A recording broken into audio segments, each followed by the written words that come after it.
Ministerio Público. Tiene estudios en Derechos Humanos y Justicia Constitucional de la Universidad de Bolonia. Tiene también, es socia de la Asociación Latinoamericana de Magistrados, Funcionarios Profesionales y Operadores de Niñez, Adolescencia y Familia, coautora en el Tratado de Derecho Procesal de Familia, Alimentos al Progenitor Privado de Libertad, expositora en las segundas Jornadas Internacionales de Derecho Procesal de Familia, también en el Congreso Internacional de Derecho de Familia en Argentina. Ha sido ponente de diversos congresos internacionales en materia de familia, disertante en diversos conversatorios virtuales en el ámbito del COVID-19, abogada litigante de la calle y abogada integrante del equipo técnico interdisciplinario de la Dirección de Asistencia y Protección de la Secretaría de Género y Diversidad Sexual del municipio de Moreno, de la provincia de Buenos Aires, Argentina, y docente de la Universidad Nacional José C. Paz, también de Buenos Aires, Argentina. La doctora Pasini es una eminencia en materia de género, de familia, de infancia, adolescencia, y nos ha acompañado en diversos espacios académicos, y hoy la tenemos acá para que nos hable de este tema tan interesante que genera bastante controversia sobre el matrimonio como una institución jerarquizadora. Doctora Pasini, el micrófono es suyo. Bienvenida a esta su casa. ¿Cómo estás, Laura? Muchas gracias. Ay, me vas a hacer poner colorada. No me gusta mucho a mí la lectura del currículum. Para mí, vos sabés que lo más importante o donde el espacio de mayor reflexión para mí es justamente ser litigante callejera, como digo, de la calle, ¿no? Es donde uno mayormente reflexiona el impacto de la normativa, básicamente. Hoy justamente, hace un ratito estuve dando la práctica en la Universidad de José C. Paz y en los estudiantes que recién vuelven a clases y que se incorporan nuevamente, justamente lo que le empieza a impactar es cómo aquello que estudiaron en la teoría impacta específicamente en la vida concreta de las personas, y el Instituto del Matrimonio no es la excepción en ese sentido, todo lo contrario. Bueno, se nos ocurrió este tema con la doctora Parada, con quien tenemos ya ahora, podemos decir que una amistad, Doc, porque nos encontramos en diversos espacios y siempre estamos pensando de rebuscada, nomás que somos, dándole la vuelta al derecho para pensarlo y ver y problematizarlo y no tenerlo como algo dado nada más, sino entender justamente cuál es el impacto y si ese impacto uno los puede transformar en un impacto positivo o en un impacto negativo. ¿Y qué fue lo que hizo que pensara en esta temática como, como algo que podríamos debatir, ¿no? En Colombia aún no, pero en la Argentina, por ejemplo, hace un tiempo ya que tenemos el matrimonio igualitario, ¿sí? Eso significa que ya no importa el género o la elección sexual que hayamos...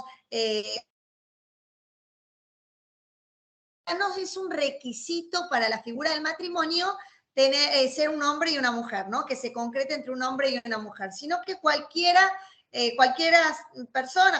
dos personas que decidan celebrar el matrimonio lo van a poder hacer independientemente de su sexo o el género que hayan elegido. Y en virtud de eso, yo siempre me pregunté ¿por qué insistimos con la figura del matrimonio, no? Y lo digo, siempre digo que tal vez lo digo desde la comodidad de mi heterosexualidad. Ahora voy a compartir un PowerPoint al respecto de la heterosexualidad, ¿no? Y como mujer casada, digamos, mujer cis, heterosexual, casada, ¿no? Entonces digo, pero ¿por qué insistimos con esta figura? ¿Por qué las comunidades LGTBI más también insistieron con esta figura? Y creo, ya no me lo pregunto, creo que justamente por la idea de que el matrimonio como institución o como sacramento, lo que nos da es otra jerarquía social, ¿sí? Otra jerarquía como mínimo y por supuesto como el impacto es social, otra jerarquía social. Voy a tratar de compartir el PowerPoint, a ver si puedo. Bien, aquí está. Para que pensemos un poquito. Voy a necesitar, ¿se ve ahí, Doc? ¿Sí? Sí, Sí, señora. señora, Ya. sí se ve, perfecto. Bueno, me voy al PowerPoint porque en el Microsoft tengo que irme a la otra pestaña. Bien, el matrimonio entonces como una institución jerarquizadora. Vio que cuando yo tengo la duda me lo pongo en signo de interrogación, me lo pregunto. Y en este caso me atreví a afirmarlo directamente, ni siquiera a preguntarlo, ¿sí? Entonces, una de las cosas que me gustaría, ay, no me quería pasar, bien, que ocurra, y acá voy a dejar de compartir de manera, digamos, con la pantalla así grande para que podamos hacer un poquito la actividad, es ¿por qué creen ustedes que nos casamos? ¿Alguien se atreve a comentarlo ahí en el chat o prende el micrófono?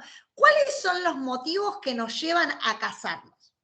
No sé si hay algún casado en el auditorio, alguien que me diga... Aquí en el auditorio alguien dice para no sentirnos solos.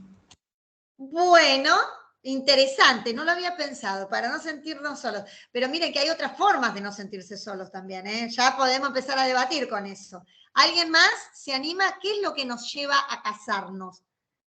Yo soy casada y pues ¿qué me llevó a casarme? Realmente porque necesitaba o creía ya que debía tener una estabilidad emocional, ¿cierto? Y también una estabilidad económica, porque pues obviamente uno busca y elige con quién casarse también, ¿cierto? Porque Muy inteligente.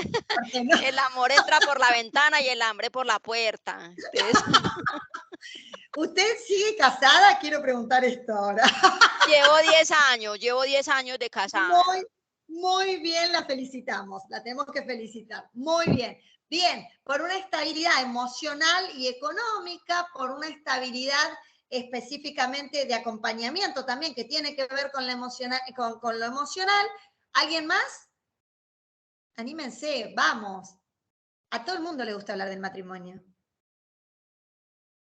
Doc, pará, ¿por qué se casó usted? Por querer perpetuar la especie, por tener familia.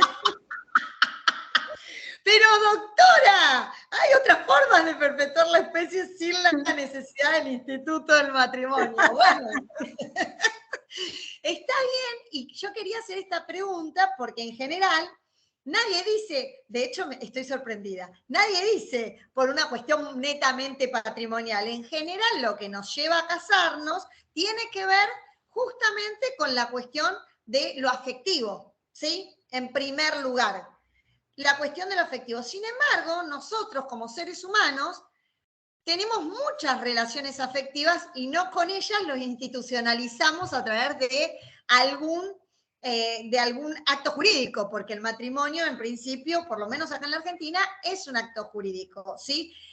Estamos hablando desde el aspecto civil ahora, pero vamos a ver que en realidad en la historia, y un poco historia no viene nada mal, el catolicismo va a tener, o la religión, para no especificar una religión, que mayoritariamente el catolicismo va a tener un impacto grande o va a tener una incidencia en la cuestión del matrimonio. Voy a hacer otra pregunta. Entiendo que hasta la última vez que fui a Colombia, el matrimonio celebrado como sacramento tenía un impacto en lo jurídico. ¿Esto sigue siendo igual, Doc?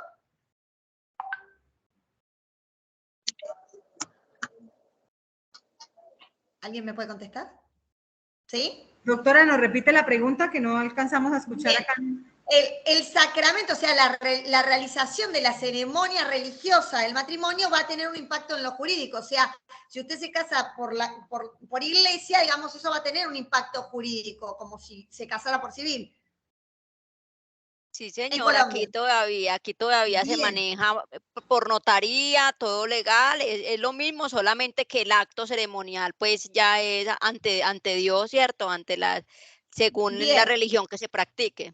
Perfecto, pero eso, perfecto, eso va a tener un impacto jurídico. En Argentina la realidad es que no, que lo único que va a tener un impacto jurídico es la celebración civil, digamos, la celebración desde el derecho, no desde la cuestión religiosa, ¿sí? No va a tener ningún impacto. Pero fíjense, voy a ver si puedo pasar un pedacito de este video para que no se haga tan largo, son apenas igual 4 minutos. ¿Cuál es el origen del matrimonio? Vamos a ver si se escucha. Ay, perdón, pero esto no tendría que pasar, vamos a tener que esperar que pase la propaganda, me van a esperar, son apenas 14 segundos, perdón, Doc, esto no estaba en los planes, pero ya falta menos. Encima es una propaganda de cerveza, Doc, no sé qué nos estarán queriendo decir. Son mensajes subliminares que nos mandan. Bien, vamos a saltar la propaganda y vamos a escuchar cuál es el origen del matrimonio según este video.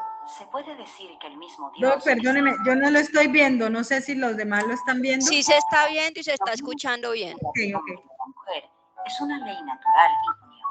Bueno, vamos de vuelta, ahí va. Iglesia, la unión exclusiva de hombre y una mujer es una ley natural inscrita en la naturaleza humana por el Creador desde el principio y común a los hombres de cada época, pueblo y cultura.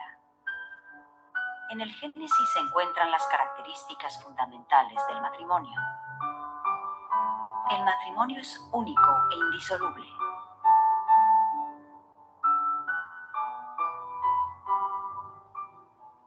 El matrimonio está orientado a la procreación. Como todo, incluso la relación entre hombre y mujer ha sido corrompida por el pecado original.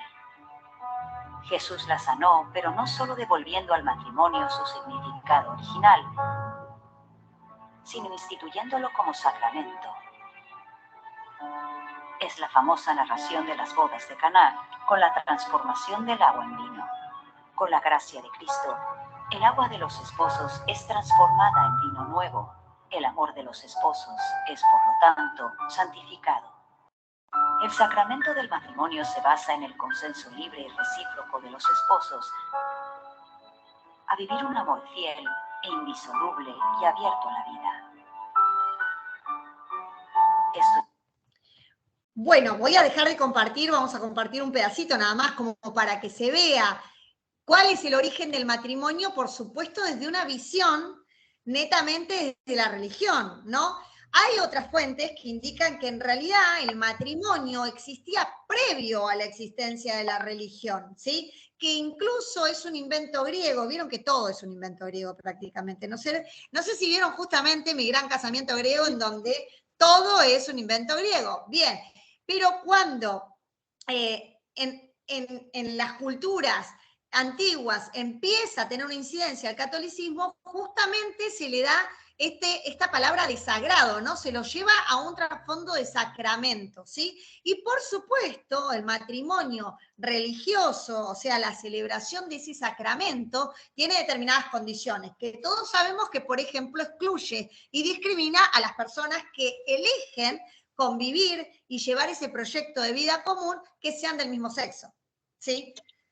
Entonces, en ese sentido, quizá esta cuestión de que en Colombia tenga una incidencia tan grande la celebración del sacramento sea uno de los parámetros que frena la expansión del Instituto del Matrimonio hacia las personas que decidan celebrarlo, pero que sean del mismo sexo. O para decirlo de otro modo, seguramente esto es una de las barreras que impide el avance del matrimonio sin que sea requisito que sea celebrado por dos personas de diferentes sexos, ¿sí?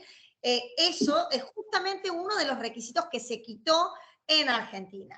Pero como la idea de nosotros es pensar por qué la existencia del matrimonio, esto yo me lo pregunté todo el tiempo. Y digo, en realidad, y esto también lo hablamos, no sé si te acordás del doctor Solari, cuando nos invitó el año pasado en el evento que estuvimos para la Universidad de Buenos Aires. Bueno, en una oportunidad, hablando con él, le digo, yo creo que nosotros lo que tendríamos que propugnar es porque no exista más directamente la institución del matrimonio. Porque ¿a qué fines sigue existiendo? Y esto es lo que yo me pregunto, ¿no? Entonces, claramente, la institución del matrimonio todo el tiempo nos está llevando a esa cuestión netamente de jerarquización. ¿Sí? Lo del evento. ¿Perdón? ¿Alguien que está hablando quiere decir algo? ¿Hay un micrófono abierto? Diego, por favor, apagas el micrófono, Diego. ¿Listo? ¿Podemos continuar? Si hay alguna consulta, no hay problema, podemos interrumpir. Entonces, si el matrimonio se institucionaliza, ¿sí? El matrimonio se institucionaliza de manera tal que se vincula con un hecho social, ¿sí? Deja de ser una cuestión netamente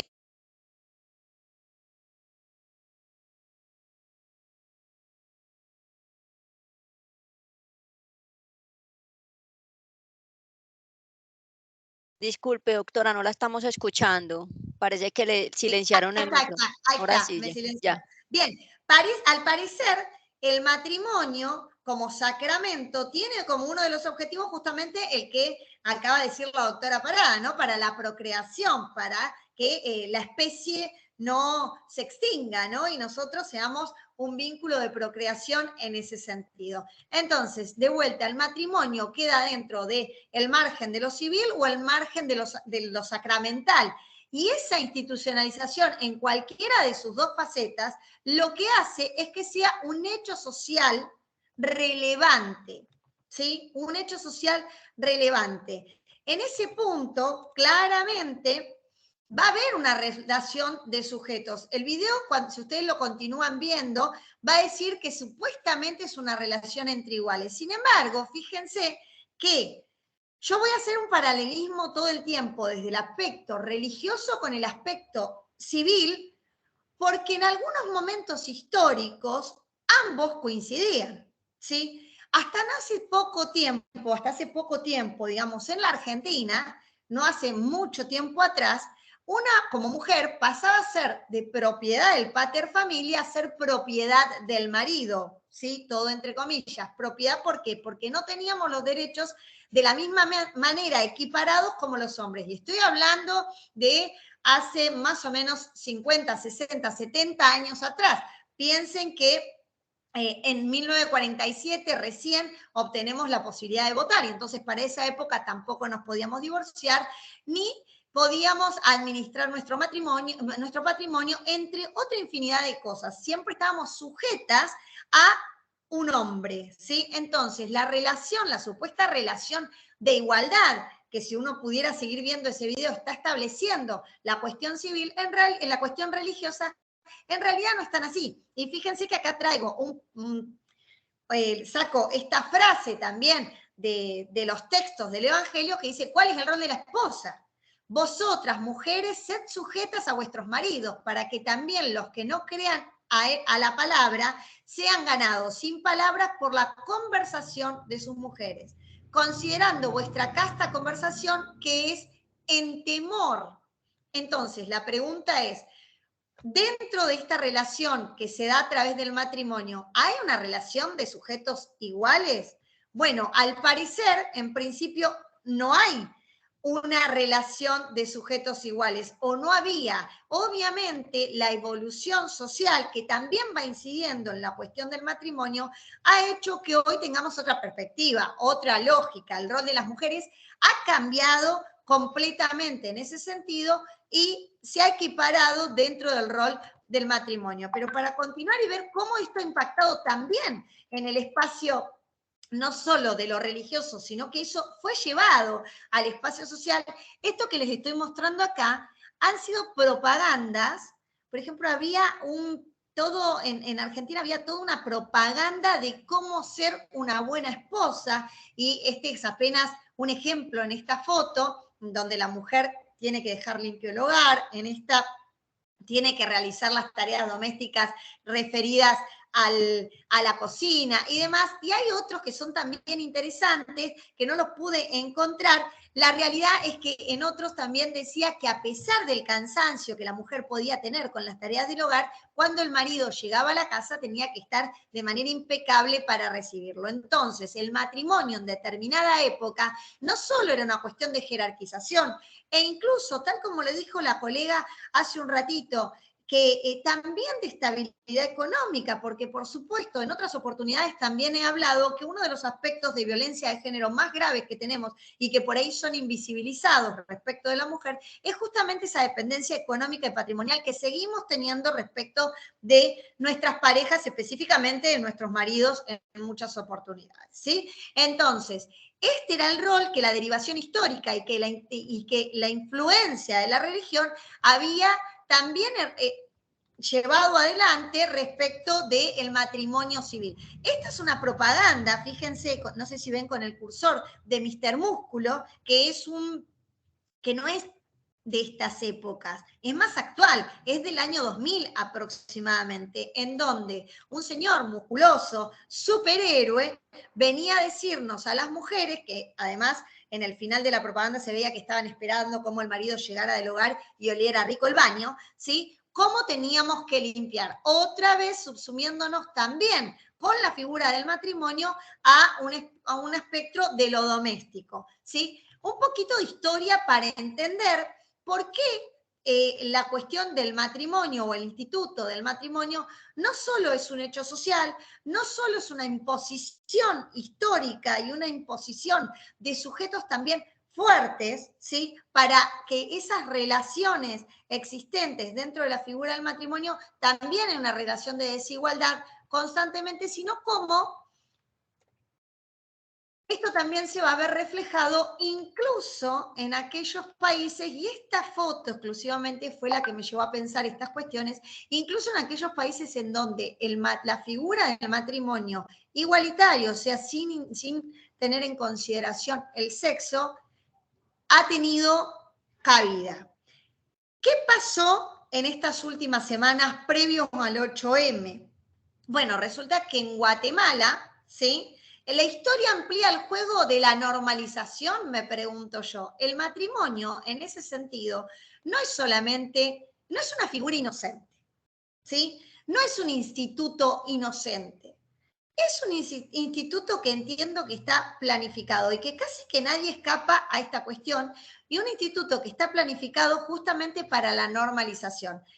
¿Cómo entramos en ese juego de la normalización con voluntad y discernimiento? Bueno, justamente con ese carácter jerarquizador que le da, que nos eleva dentro de nuestro rol social. Y ahora me voy a explicar mejor. Esta, ¿lo ven ahí? Que dice del diario, viendo por Instagram. Bueno, unos días previos había salido esta publicidad, ¿no? Que no es una publicidad, sino esta noticia, que en Guatemala se había prohibido expresamente el matrimonio entre personas del mismo sexo. ¿Por qué? Porque la palabra jerarquizadora también es elitista. No todos van a estar aptos para entrar en este nivel social, en esta categoría de nivel social, ¿sí? Que es justamente la de ser esposo, esposa, ser un matrimonio. Entonces, en algunos países en donde todavía las personas LGTBIQ+ no son discriminadas, no es que no son discriminadas, incluso a tal punto en que se redactó una ley que por suerte ahora ha sido directamente vetada porque se dieron cuenta que era como demasiado, ¿sí? En donde se prohibía directamente el matrimonio entre personas del mismo sexo. En nuestra legislación argentina no se prohibía, pero era un requisito que fuesen de distintos sexos previo a la sanción de la ley de matrimonio igualitario, que resulta del año 2013, no me acuerdo si 2010 o 2013, pero sobre todo 2013, en esa fecha, ¿sí? Luego, a los pocos días, resulta que se celebró el primer matrimonio igualitario en Chile. O sea, se abre la beta en Chile y la historia abre el juego en Chile para esa cuestión de la normalización. ¿Y cómo me doy cuenta yo? ¿O cómo pienso yo que definitivamente el matrimonio como institución no solo jerarquiza, sino que también normaliza? Es decir, en esta pregunta de ¿por qué los grupos LGTBIQ+, que en general son revolucionarios y nos hacen pensar desde otras lógicas, se quieren someter voluntariamente a esta normalización y esta jerarquización que les da el matrimonio? Fíjense lo que dicen estas dos personas. Estamos felices de poder ser familia ante todo. Es decir, previo al matrimonio, fíjense que tienen 2 hijos, ¿sí? ¿Le están viendo? Yo veo la imagen, veo el título, veo lo que dijeron y me pregunto, ¿y antes qué eran? ¿Antes no eran una familia? ¿No eran considerados una familia? Ellos mismos no se consideraban una familia, porque puede ser que socialmente, como era una pareja del mismo sexo, no estaban casadas, en una sociedad tan cerrada también como es la sociedad chilena y tan, más allá de los cambios políticos que hay en este momento y de cambios de mentalidades que hay en este momento, pero sigue siendo una sociedad cerrada, que por supuesto también es muy afecta a lo religioso, porque tiene una incidencia en Latinoamérica toda la cuestión religiosa y demás. ¿Por qué parejas del mismo sexo entienden que antes de eso no eran considerados familia o ellos mismos no se autopercibían y no se consideraban familia y más tarde, con la celebración del matrimonio, entran a otra categoría? Hay una cuestión que acarrea lo sacramental y que santifica, por ejemplo, que nos hace poner en otra jerarquía. Son preguntas, ¿sí? Son preguntas que uno debería hacerse. La cuestión de la normalización, para entender lo que significa, obviamente lo voy a estar tomando del pensador Foucault, ¿sí? En donde explica cómo el sistema tiene determinada ingeniería establecida para llevarnos por los caminos de la normalización. En este sentido, ahí sí yo digo que por eso, en realidad, lo verdaderamente revolucionario sería patear el tablero y que el instituto del matrimonio no sea requisito para que todas las familias, no importa cómo estén constituidas, tengan las mismas jerarquías, ¿sí? O sea, socialmente sean igual de relevantes. Entonces, acá hay otras teorías. Yo cuando me puse a armar toda esta locura y toda esta idea, me fui a un libro que se llama El matrimonio incaico, con el cual yo estudié en la facultad, y extraje algunas ideas de ahí porque dije, este libro es importante para entender, además, que el matrimonio no es solamente una cuestión occidental, ¿sí? Por supuesto que acá estamos hablando desde una visión netamente occidental, pero ya existían en nuestras culturas incaicas, nuestras culturas precolombinas. Esas culturas también tenían sus ritos de celebración y de jerarquización que constituían el matrimonio. Y acá, en este librito, que es muy pequeño pero muy interesante, que lo recomiendo, se llama Matrimonio Incaico, el derecho de las familias del país de los incas en sus últimos tiempos, y es de Rabinovich Berban. Quizás haya ya en Colombia alguno específico de la zona, pero que tiene un interesante estudio antropológico de, bueno, lo que significaba, cuáles son los estatus o cómo se cambiaba de estatus al estar en ese instituto, al celebrarse el matrimonio, y cuáles eran los roles también que asumían las personas dentro del matrimonio respecto de la familia. Justamente lo que está diciendo esa familia que se casó en Chile es, esto tiene además una incidencia en el aspecto familiar, ¿sí? No es solamente la celebración del matrimonio como un acto jurídico, sino que va a tener un impacto y una relevancia en el aspecto familiar. Y en cuanto al matrimonio incaico, en ese sentido, hay una visión ahí de dos filósofos que discuten si el matrimonio, además de ser jerarquizante, esa jerarquía también tiene que ver con lo utilitario, ¿sí?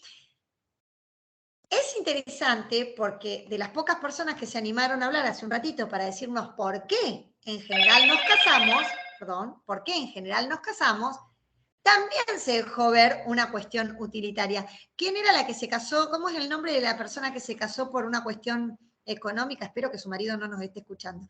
Por una cuestión, ¿cómo se llama? Emocional y económica. Primero antepuse la parte emocional. Perdón, no, tiene razón, perdón. Emocional va primero, pero Sí. Económica viene por decantación. Bien.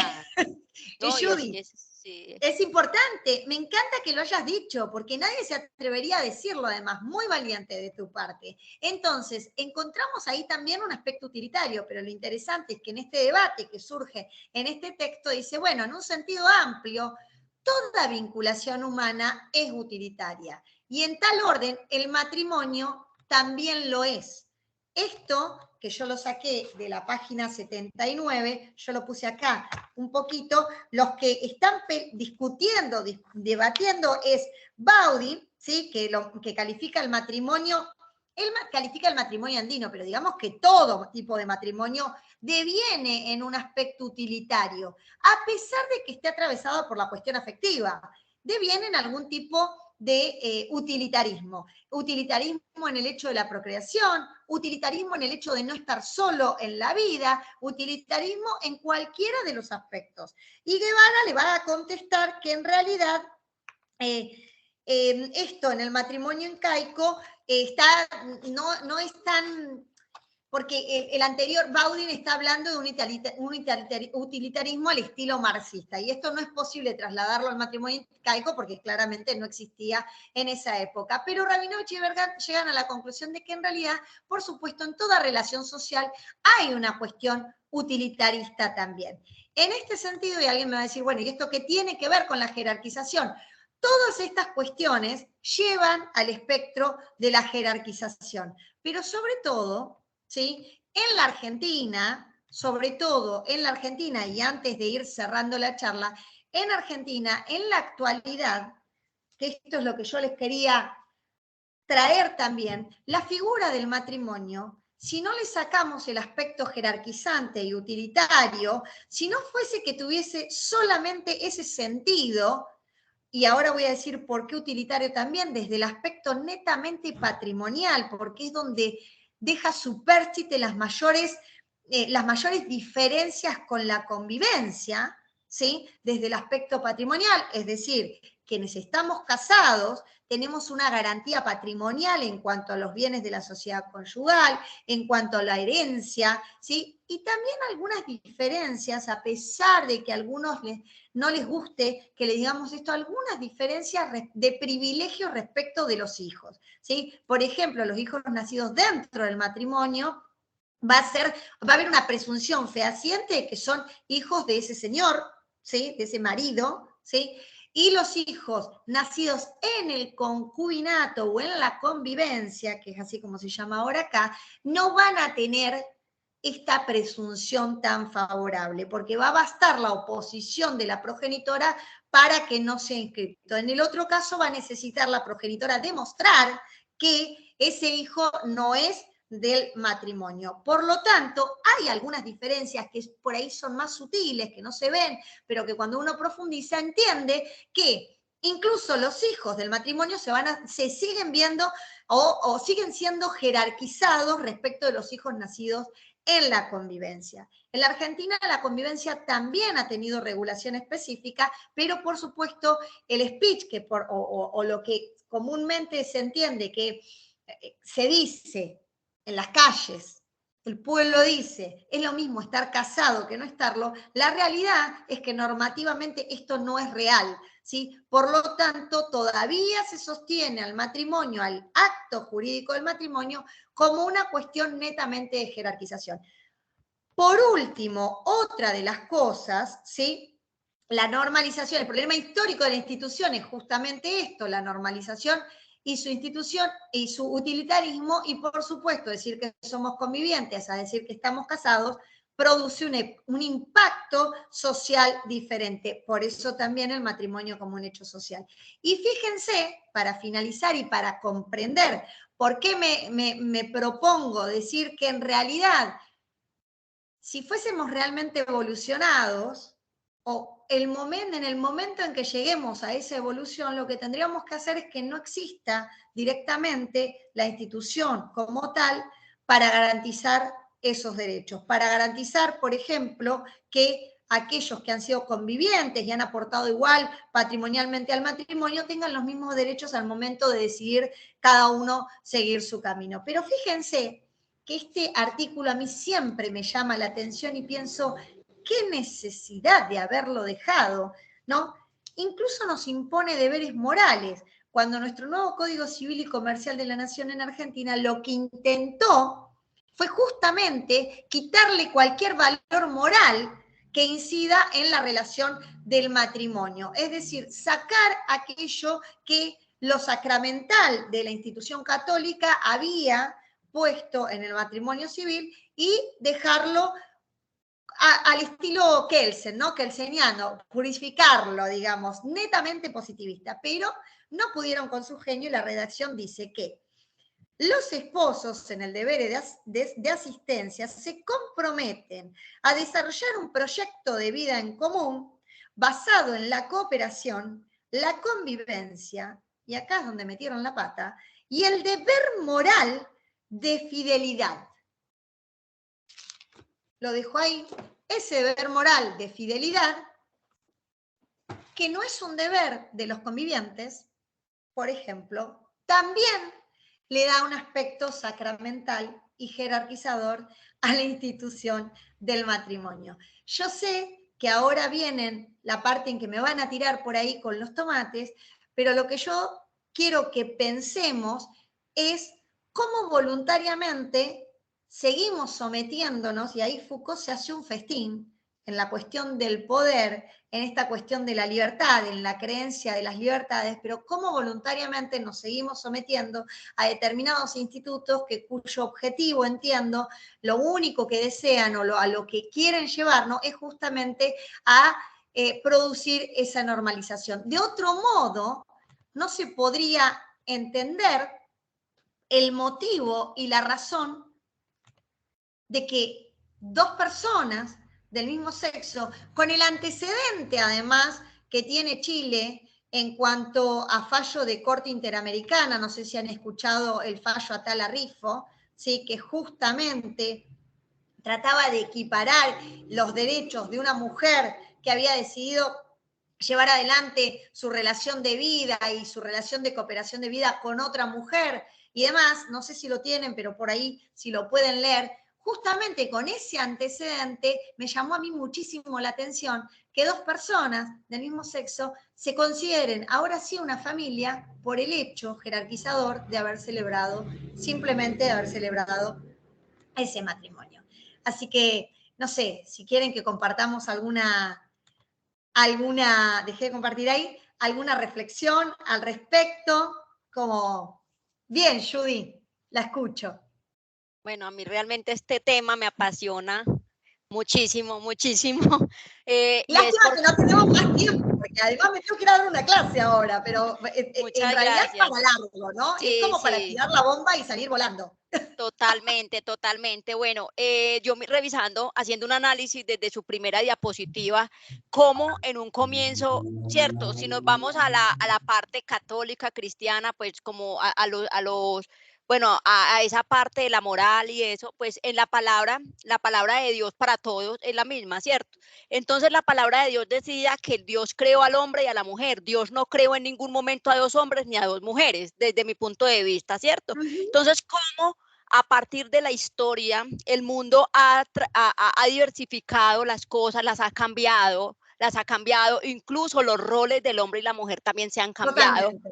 Con esto de la liberación femenina, entonces ya las mujeres obviamente se liberaron, pero muy abiertamente, aunque la palabra de Dios dice también que las mujeres deben someter a los hombres, pero cuando habla de sometimiento, habla que estamos de tú a tú, o sea, estamos iguales, pero nos vamos a respetar. Eso es la palabra sujeto.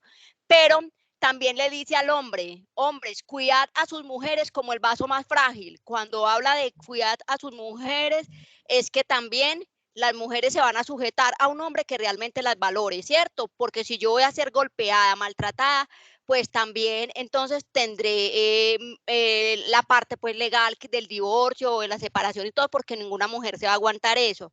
Pero el Señor o Jesucristo instituyó el matrimonio como algo sagrado, como un compromiso, como un pacto, ¿cierto? Pero realmente lo instituyó como para que se infunde el respeto, para que los hijos se criaran dentro de una figura paterna, dentro de una figura materna, y no dentro de unos hogares todos difusionados que van a crear problemas en un futuro a los hijos. Y después, ¿qué pasa? Ya se casan dos hombres, se casan dos mujeres. O sea, yo respeto esto, pero no lo comparto. ¿Por qué? Porque eso no fue lo ideal, o ese no es el ideal de matrimonio que se fue creado en un principio, o antes como nuestros abuelos duraban tantos años y tenían 10, 15, 20 hijos, ¿cierto? Eran temerosos, guardaban aún ese temor por las escrituras, ya eso se perdió totalmente, pero yo creo que es un problema de identidad, porque como usted decía, ¿qué pasa con que ya no son una familia? Antes no eran una familia entonces, porque ahora sí se quieren casar dos hombres y dos mujeres que para formar una familia. El problema va en la identidad, porque no se les crearon esa parte de identidad desde chicos o desde jovencitos y cuando crecieron perdieron su identidad total ante el mundo. No, Judy, no me animaría a decir todo eso. ¿En qué sentido? Porque estoy completamente en la vereda opuesta a ese pensamiento para empezar. Y te entiendo, porque siempre es un debate que a mí me gusta y me encanta darlo en Colombia porque sé el peso específico también y que también tiene esa institución también en Argentina, ¿no? O sea, el catolicismo sigue teniendo un peso, o la religión sigue teniendo un peso específico en Argentina y tenemos mucho de este pensamiento también. Y se entiende y se respeta y se comprende.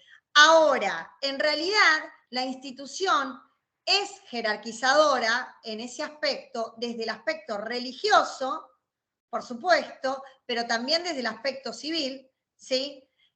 Lo que sí me llama la atención es que todos nos sometamos por igual, sin distinción de sexo y sin distinguir cuál es nuestra posición o cuál es nuestra identidad de género al respecto, ¿sí? O sea, si para conformarse como familia debemos pasar al matrimonio, entonces sean matrimonios, o sea, una convivencia de personas de igual sexo o de diferente sexo, entonces antes no era una familia.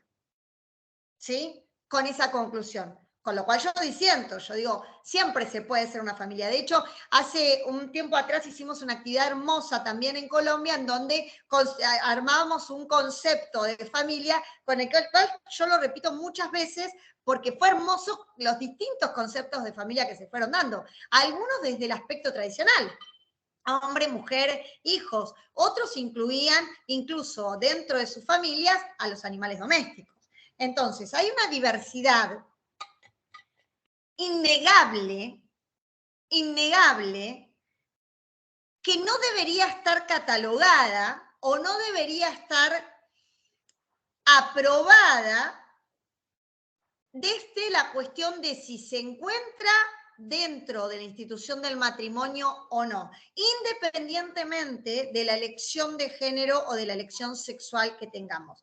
Luego, lo que no me atrevería a afirmar es lo de la disfuncionalidad o las cuestiones referidas a los traumas o cuestiones que puedan tener esos niños en el futuro y demás, los hijos, ¿no? Digo porque bastantes traumas también tenemos las personas nacidas en la heterosexualidad, ¿no? Con progenitores heterosexuales, ¿sí? No dejamos de tener trauma por ellos. Así como está claro también en la historia de que los matrimonios duraban mucho más, primero porque teníamos, o era hasta la que la muerte los separe, primero porque tenemos una esperanza de vida mucho menor a la que tenemos hoy.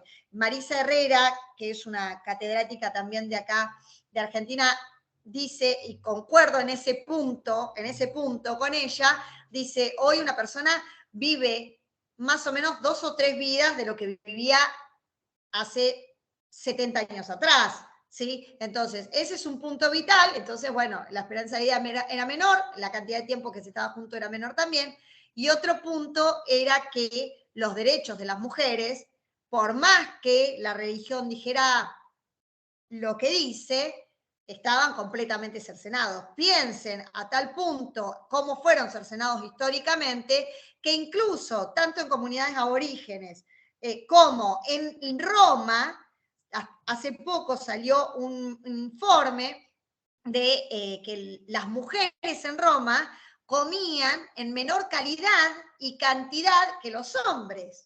¿Sí? O sea, desde ese punto los derechos de las mujeres han sido cercenados y no han sido tomados desde la igualdad. Entonces, la mujer aguantaba porque no tenía esas libertades, porque no podía decidir, porque no podía administrar, porque no podía tener su propio patrimonio, ¿sí?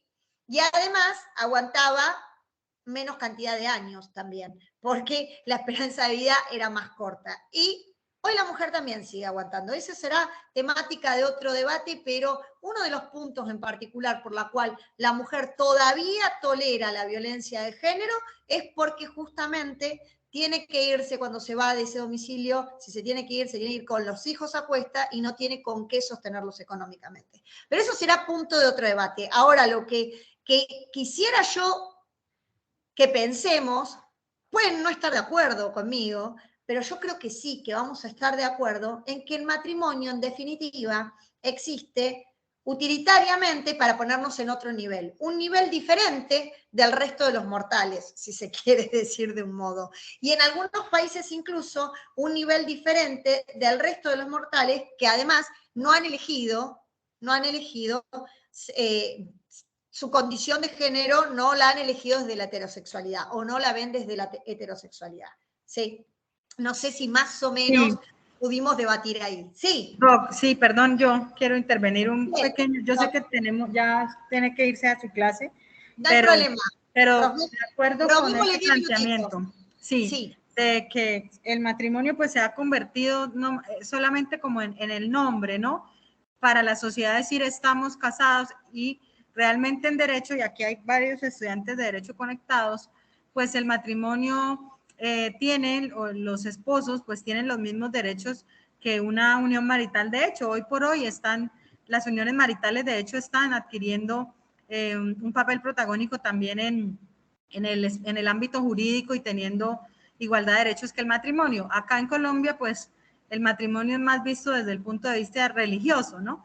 Y desde luego se vuelve jerarquizador, sobre todo en la mujer, sobre todo para la mujer, ¿no? Entonces, sí necesitamos empezar a abrir este tipo de debates que los estudiantes y todos pensemos en estos nuevos cambios que nos trae la sociedad, que desde luego redundan en la normatividad de los países. Por ejemplo, en materia de familia, que es donde más tenemos, digamos que acá una no legislación, más que todo jurisprudencia robusta, en ese sentido, que ha concedido derechos y libertades, le ha garantizado igualdad de derechos entre matrimonio, entre unión marital, de hecho, y ahí pues está inmersa las parejas del mismo sexo, ¿no? Entonces nosotros, pues, como abogados somos garantes, debemos ser garantes de los derechos, ya están establecidos de manera internacionalmente. Incluso hablaba yo con mis estudiantes de especialización en materia de aborto, ya el aborto pues se despenalizó y realmente es un derecho que ya está, que se adquirió, y el papel nuestro como abogados y de pronto de otros profesionales, psicólogos, es garantizarlo, ser garantes y no constituirnos como en barreras, ¿no? Para poderle garantizar. Y sí, el tema de género, pues es de otro espacio, otro debate, pero que también deviene un poco, y la violencia de género, de haber concebido, de haber pensado nosotros que el matrimonio nos somete, ¿no? Que nos obliga a estar, a aguantar, a estar ahí, y eso pues es lo que tiene ahora en el escenario del mundo, no solamente en Colombia, se ve del mundo, varios casos de maltrato, de violencia, de feminicidio.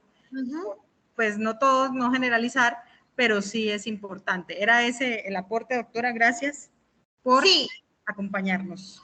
Y la realidad, Doc, es que justamente en ese sentido, ¿no? Justamente en materia, bueno, usted dice, bueno, queda como en este rol, ¿no? Pero da una seguridad que la convivencia o las uniones de hecho, que ustedes, ¿cómo lo llamó? Uniones maritales, uniones de hecho. Uniones maritales, sí, de hecho. Uniones maritales no tienen. Cuando uno ve, porque ustedes tienen un sistema por ahí también que no es, que es jurisprudencial también, en esto que vos decís, la robustez de su sistema jurisprudencial equipara casi a la normativa en Colombia, mientras que en Argentina no. ¿Sí? En Argentina puede haber un caso que va abriendo el camino, pero hasta que no está plasmado en la ley, no llega a todo el mundo, ¿sí? Son hechos aislados, que por supuesto tienen mucha visibilidad, ¿sí? Y así es como se llegó a la ley de matrimonio igualitario, por hechos aislados, por la lucha colectiva, pero por concreciones jurisprudenciales o por habilitaciones jurisprudenciales aisladas, de algunos que lo lograban esa inconstitucionalidad de que no se podían casar y demás, porque iba contra los derechos humanos. Pero a mí siempre me llamó la atención esta insistencia en el matrimonio. No porque digo, no, ustedes homosexuales o lesbianas o gays o trans no se casen, porque si no estaría siendo malinterpretada, ¿sí? Sino porque considero que el instituto del matrimonio debería ir hacia la abolición, ¿no? No debería existir más.